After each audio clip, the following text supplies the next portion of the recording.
Each day in the second video, I will talk about one of the world's great religious traditions. I'll be talking about 11 of them, and we have 18 of these videos.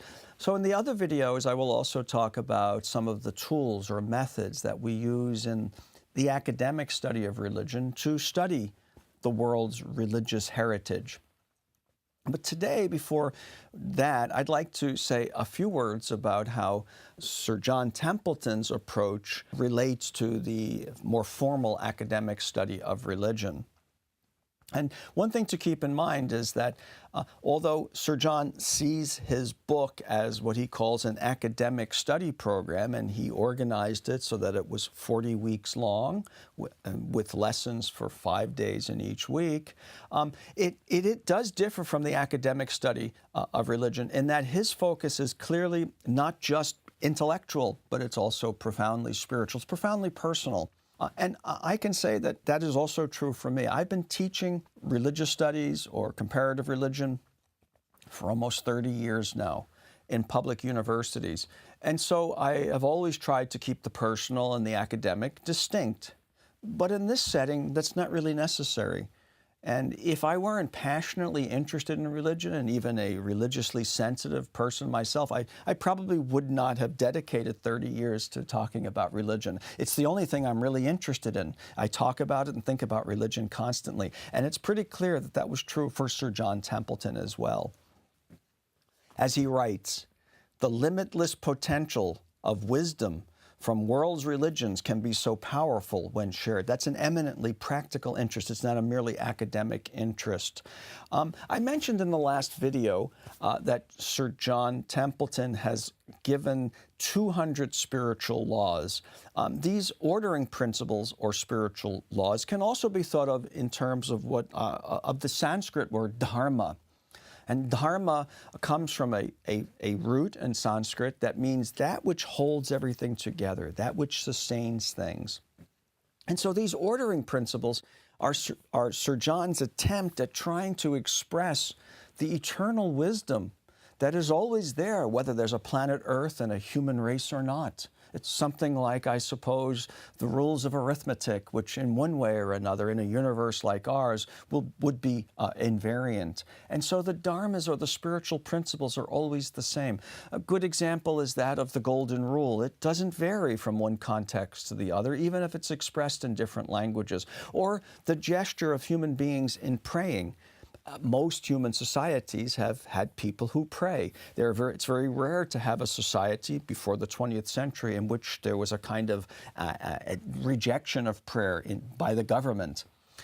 So the gesture of prayer, the spiritual message of prayer, is that we finite beings can turn ourselves and open ourselves to the source of ultimate well-being. That's what prayer seems to symbolize. Prayer then is one of these dharmas as well. Now, one thing to keep in mind as we go along is that although Sir John began life as a Presbyterian, in fact, he was always a devout Presbyterian, he was also a board member at the American Bible Society. He was a trustee at Princeton Theological Seminary. However, one thing that's extraordinarily different about Sir John's spiritual trajectory is that he may not have used the word himself, he became a religious pluralist. Christian as he was, rooted in his Christian tradition, he was also open to the universal spiritual truths that have been discovered by the great explorers of the human spirit, regardless of what part of the world they have come from. Now, I myself am a religious pluralist. I'll have more to say about that as we go on. And what that boils down to is this, that no human society, no religion, no group of people owns the truth. No one owns mathematics. And similarly, nobody owns the basic dharmas or spiritual teachings that make for a fulfilled life and that can guide us towards salvation, towards moksha, towards ultimate freedom, or as Sir John phrases it, heaven on earth. No one owns these principles, and yet we can all use them. It's just like we can use mathematics, we can use the grammar of our language. No one owns the grammar of any language. It's a common possession. It's like the mountains and it's like the oceans. They're owned by no one and yet usable by all. So we'll see that Sir John takes his spiritual wisdom from whatever corner it comes. And this is why he calls for those who encounter his writings, and whether they're religionists from one religion or another, and he also makes this same request of scientists as well, and of people of science, is to have an inquiring and open mind. An inquiring or an open mind. So that's an essential skill for a course like that, to have an inquiring and open mind. When we approach the study of religion, it's important to keep in mind that there are skills that we can make use of. Well, for instance, very, very central to the practice of a religion is hearing the religion's message. So we need to listen, or to read, or to hear a sermon, to hear a talk, or to read a scripture, or to read a description of what it is that this religious tradition teaches. That's essential. Without that, we could hardly even commit to such a tradition. If we go a little bit deeper, we may discover, especially in an academic context, that the study of the scriptures in their original languages and their original context is essential to getting a clear idea as to what the religious tradition is about.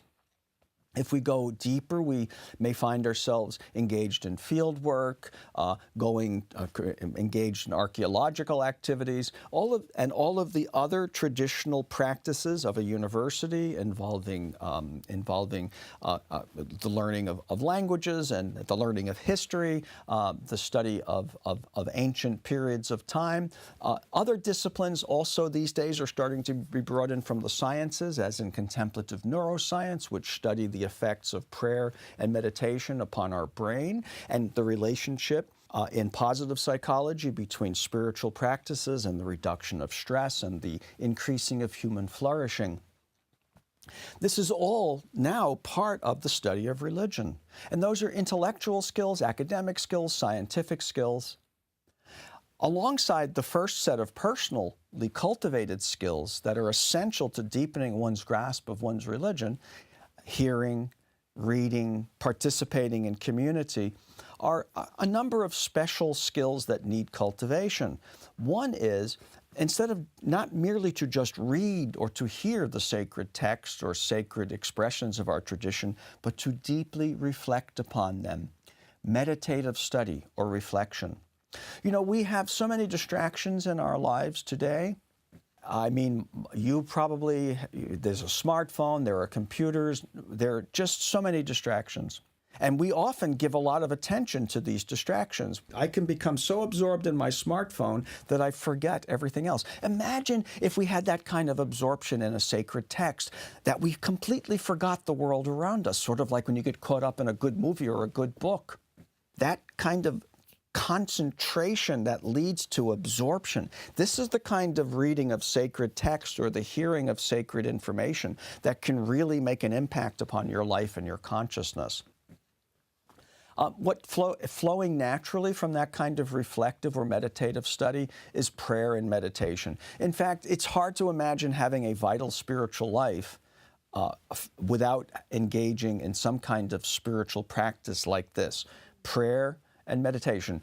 It requires a little bit of explanation to distinguish prayer from meditation. Let's just say that at the deepest level, contemplative practice is essential, where we withdraw our attention from the external world and we go within and we make the spiritual discoveries within that only that inward turning can bring. And what will we discover there? Well, this is another aspect of personal spirituality, and that is, in these times of reflection and quiet contemplation, we will start to see that profound, life-altering insights will emerge. We, within ourselves, have our own teacher. Our own guide is present within us, but we often are so caught up in external matters that we do not hear. And so that the third practice is to cultivate the insights that arise as a result of our turning within, inspired by deep reading and deep hearing of the message of the world's religions.